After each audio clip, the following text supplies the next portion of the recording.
Srečno, drage Zagorjanke in dragi Zagorjani. Mat kurja sem vesel, da sem danes z vami.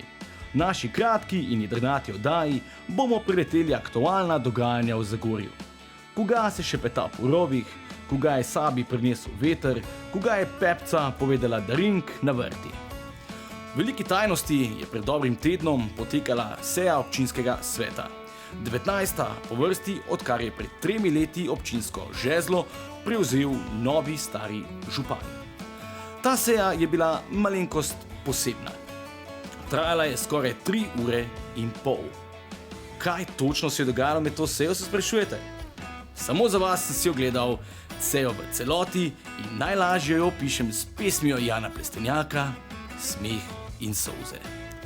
Pa začnimo na začetku. Pisalo se je leto 1994, ko je Zagorje dobilo svojega vodjo. Mladost in zagnanost sta prelevila Zagorje ob Savi iz industrijskega grdobca v evropskega lepotca. Lepo, lepše Zagorje odmeva po dolini od ranega jutra do trdega mraka. Veliko je bilo narejenega v vseh teh letih. Zamenjalo se je mnogo ljudi, a dirigent lepšega jutra je ostal isti. Za ves trud in prelit znoj si Alfa in Omega res zasluži nagrado. Kaj bi bilo lepšega kot to, da Evropsko Zagorje postane mestna občina? Namesto, da bi pobudnik tega grandioznega načrta spal spanje pravičnega, smo neuradno izvedeli, da mu spanc krati šentlambrski šerif, ki ga preveč zanimajo podrobnosti načrta. Govori se celo, da naj bi ta isti šerif Šentlambrt razglasil za suvereno občino. Kakorkoli že, vsi niso navdušeni nad dejstvom, da bi Zagorje postalo središče Zasavja. Poleg notranjih trenj so se burno odzvali tudi v sosednji krajini Trbovski, kjer je tudi železna lejdi skovala podoben načrt. A obema glavama občin je skupnega to, da nobeden od njiju vseh pogojev sploh ne izpolnjuje.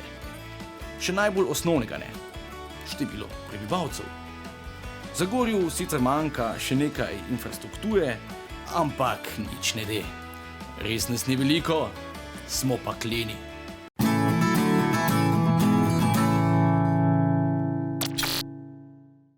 Če se je točka dnevnega reda o mestni občini še mirno končala, bi težko to rekli o prihodu delegacije bogov v belem in njihove direktorice. Ne veste, o čem govorim? Zdravniki zdravstvenega doma Zagorje so se odločili, da bodo zaradi lažje organizacije dela, boljše kvalitete dela in življenja zdaj naprej delali popoldan le še enkrat tedensko. Zato so seveda potrebovali soglasje občinskega sveta.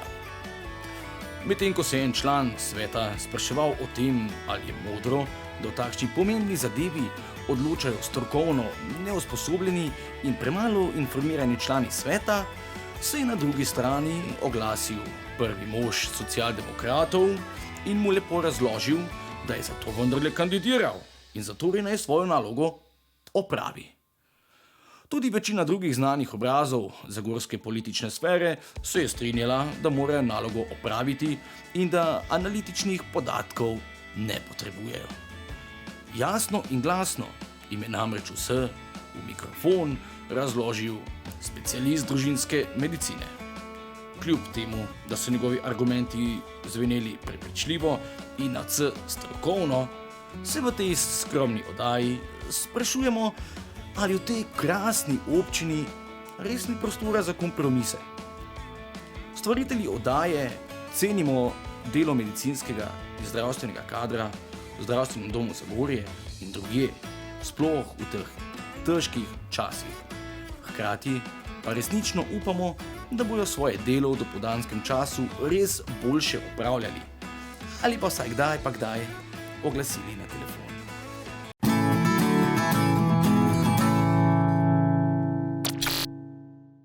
Zaključimo oddajo z bolj pozitivnim pridihom. Šušlja se, da se Guinnessova knjiga rekordov pripravlja na podelitev novega rekorda. Zagorski posebnež, duhovitež, podjetnik in poet med Zagorjani poznan kot Komba, naj bi si na družbeni platformi Facebook prislužil še tisoči suspens zaradi pikrih komentarjev v slovenski družbi in politiki.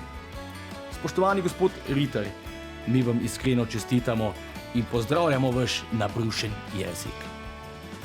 Drage Zagorjanke, dragi Zagorjani, mat kurja pa smo konc. Srečno!